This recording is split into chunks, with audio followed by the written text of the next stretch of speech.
Salut tout le monde! Aujourd'hui, un sujet qui ne devrait énerver absolument personne, puisqu'on va parler de Raphaël Glucksmann. En ce moment, on entend parler de Raphaël Glucksmann partout, que ce soit pour encenser celui qui serait en progression dans les sondages, ou pour s'inquiéter de sa prestation assez désastreuse sur LCI la semaine dernière. On voit en Raphaël Glucksmann celui qui tente de ressusciter la social-démocratie en faisant se ranger derrière lui tout ce qui se considère comme du centre-gauche, que ce soit des socialistes anti-Olivier Faure ou des macronistes renégats.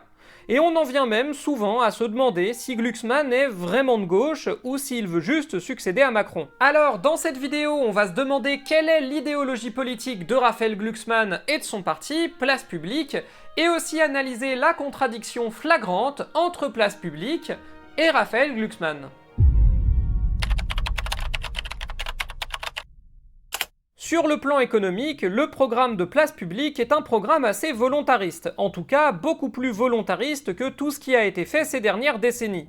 Il y est question de grands plans d'investissement pour remettre en place un service public de qualité, de protectionnisme économique pour lutter contre la délocalisation, et il y a même des petits éléments de socialisme de marché avec un soutien à la mise en place de coopératives, et même de décroissance avec toute une partie qui met l'accent sur la construction d'une industrie de la sobriété. Sur le plan social, on notera un petit peu d'antispécisme avec la volonté d'interdire l'élevage en cage et la vente de fourrure, mais aussi l'expérimentation de la sécurité sociale de l'alimentation. Bon, ça veut dire qu'ils veulent pas la mettre en place tout de suite comme propose par exemple Marine Tondelier, mais malgré tout, l'idée est dans leur programme. Une réduction des inégalités via une augmentation du SMIC et une limitation des écarts de salaire, augmentation des salaires des fonctionnaires aussi. Donc pour ça, on est plutôt sur du keynésianisme, rien de nouveau, mais pour le coup, c'est de la vraie social-démocratie. Toujours sur le plan social, Place Publique veut lutter contre les morts au travail, sans trop préciser comment, abroger la réforme des retraites, ça c'est cool, et aussi un truc avec lequel je suis en théorie plutôt d'accord, mettre la pénibilité au cœur du système de retraite en laissant tomber l'âge de départ pour tous, pour le remplacer par un âge de départ en fonction de la pénibilité des emplois occupés. Sauf que dans le même temps, ils parlent de personnes qui pourront partir à 60 ans et disent que d'autres devront travailler davantage sans aller plus loin. Et comme on dit, quand c'est flou, il y a un loup. Parce que techniquement, avec la réforme des retraites de Borne, c'est un petit peu ce qui se passe, hein. Certaines personnes peuvent partir à 60 ans et d'autres doivent travailler plus. Et dans la pratique, c'est la retraite à 64 ans pour la plupart des gens, voire plus tard.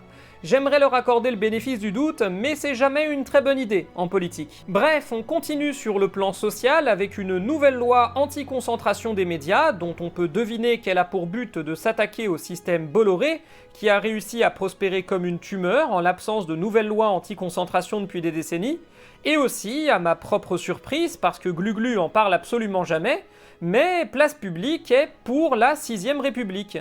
Bon, par contre, ils disent pas ce qu'ils veulent mettre dedans. Toutefois, comme pour LFI, on a un faisceau d'indices, qui permet de deviner que les Insoumis, par exemple, veulent un régime parlementaire hybride avec des éléments de démocratie directe et de démocratie participative. Concernant Place Publique, ils sont critiques du présidentialisme, veulent la proportionnelle aux élections et sont favorables à la motion de censure constructive, qui, pour faire simple, oblige un parti à proposer une majorité alternative s'il veut censurer un gouvernement. Bref, le modèle politique visé par Place Publique, c'est un régime parlementaire à l'allemande, avec une représentation proportionnelle des partis, des contrats de coalition et un président au rôle symbolique. Excellente idée, d'ailleurs il suffit de regarder par nous-mêmes, le régime parlementaire allemand n'aboutit absolument pas à une situation politique bloquée qui fait prospérer l'extrême droite.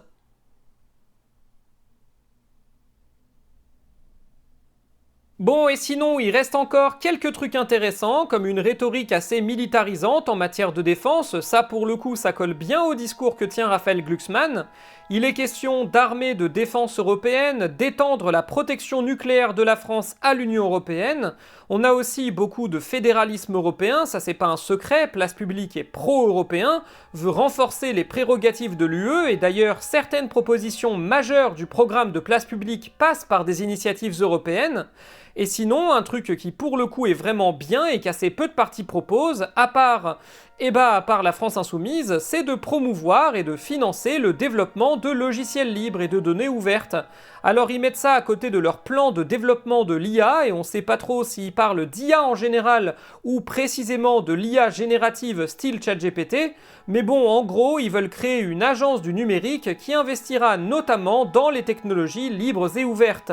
Ça parle aussi de promouvoir des alternatives européennes aux GAFAM pour sortir de la dépendance aux produits américains, d'interdire les réseaux sociaux aux moins de 15 ans et de bannir TikTok, mais par contre, pas un mot sur le respect de la vie privée et des données personnelles. Raphaël Glucksmann se considère comme un social-démocrate, et si l'on en juge par le programme politique de son parti, je suis entièrement d'accord. Le programme de Place Publique, c'est de la social-démocratie adaptée aux enjeux actuels.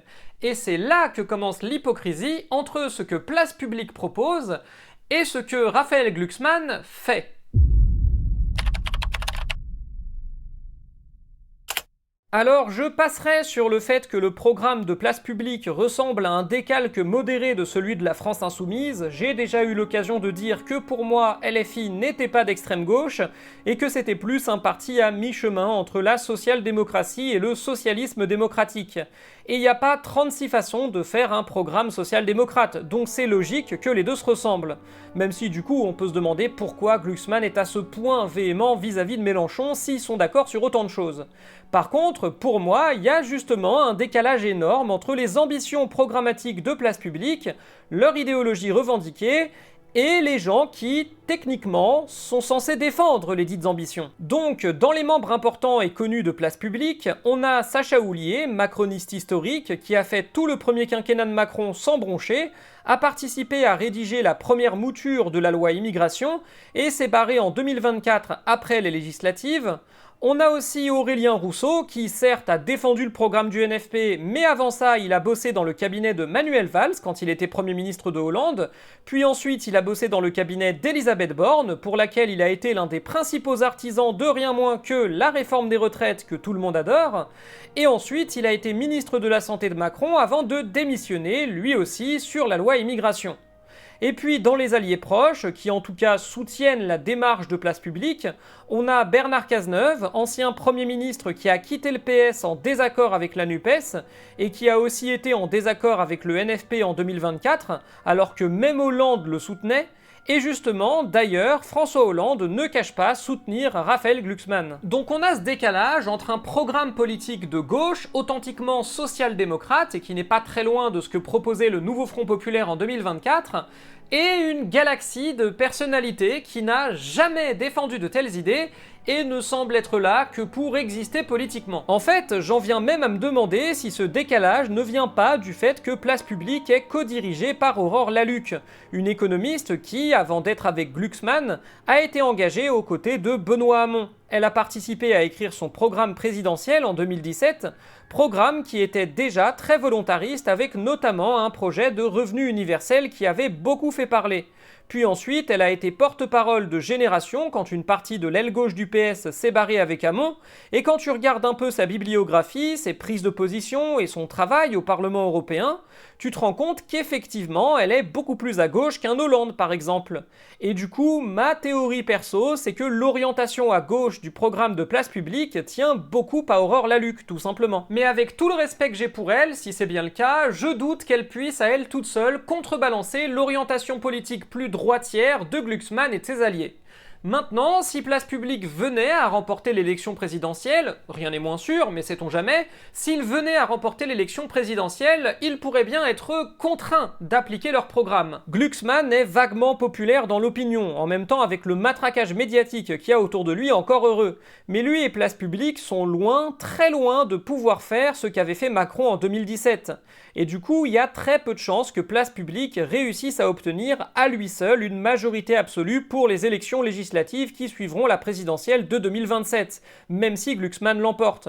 Par contre, clairement, une victoire de Glucksmann donnerait un élan suffisant pour permettre à la gauche dans son ensemble, de LFI à Place Publique, d'obtenir une majorité absolue. notamment parce que Place Publique irait braconner sur les terres des derniers députés macronistes. Dans ce contexte, si Glucksmann accédait au pouvoir, il serait probablement obligé de composer avec une majorité relative qui associerait le Parti socialiste, Place Publique, et potentiellement aussi le Parti communiste et les écologistes, et que ce groupement, selon les lois, s'appuierait tantôt sur les voix des insoumis, pour tout ce qui est démocratie sociale, pouvoir d'achat, plan d'investissement, et tantôt sur les voix des macronistes survivants, pour tout ce qui est défense européenne et décentralisation.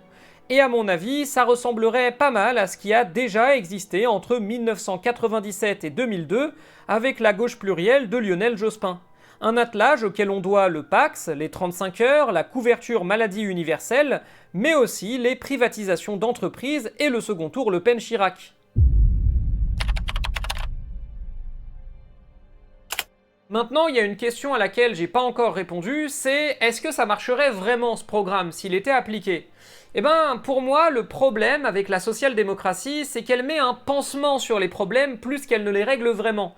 Et je doute que le projet de 6ème République porté par Place Publique et in fine par Raphaël Glucksmann permette réellement de sortir de l'impasse politique actuelle ou même d'empêcher l'extrême droite de gouverner la France. C'est la fin de cette vidéo, j'espère qu'elle vous a plu. Si c'est le cas, n'hésitez pas à faire un don, le lien est dans la description et c'est ce qui aide la chaîne à survivre. À la prochaine!